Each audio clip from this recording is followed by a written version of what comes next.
र हाम्रो गाडी लोकल रोडमा हिँडेको गाडी होइन, हाम्रो एक्सप्रेस वेमा हिँडेको गाडी हो। गन्तव्यमा पुगेपछि मात्रै ब्रेक लाग्छ। गन्तव्यमा पुग्नुभन्दा अगाडि ब्रेक लाउन जरुरी हुँदैन। आज विभिन्न विशिष्ट अतिथिहरूले विभिन्न सल्लाह दिनुभएको छ, शुभकामना दिनुभएको छ, सुझावहरू पनि दिनुभएको छ, चिन्ता पनि लिनुभएको छ। सरकार भनेको त गाडी जस्तो हो, गाडीमा एक्सिलेटर मात्र होइन, ब्रेक हुन्छ, ब्रेक पनि लाउनुपर्छ भनेर चिन्ता पनि मान्नुभएको छ। त्यस्तो चिन्ता चाहिँ लोकल रोडहरूमा हिँड्दाखेरि गाडी सिधा गइराख्दाखेरि कहिले लेफ्टबाट गाडी आउँछ, कहिले राइटबाट मान्छेहरू आउँछ। तर हाम्रो गाडी लोकल रोडमा हिँडेको गाडी होइन, हाम्रो एक्सप्रेस वेमा हिँडेको गाडी हो। गन्तव्यमा पुगेपछि मात्रै ब्रेक लाग्छ।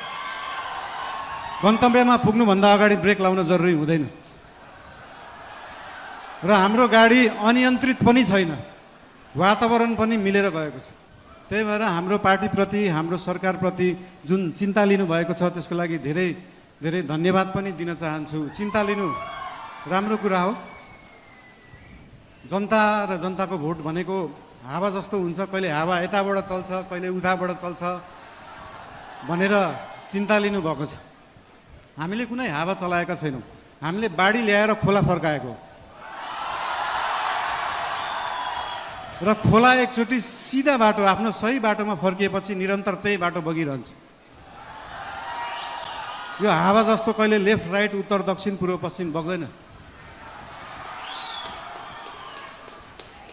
त्यही भएर चिन्ता लिनुहुनेहरूलाई धेरै धेरै धन्यवाद दिन चाहन्छु। यस्तै चिन्ता हामीलाई दिइराख्नु होला, हामीलाई मार्गदर्शन दिइराख्नु होला।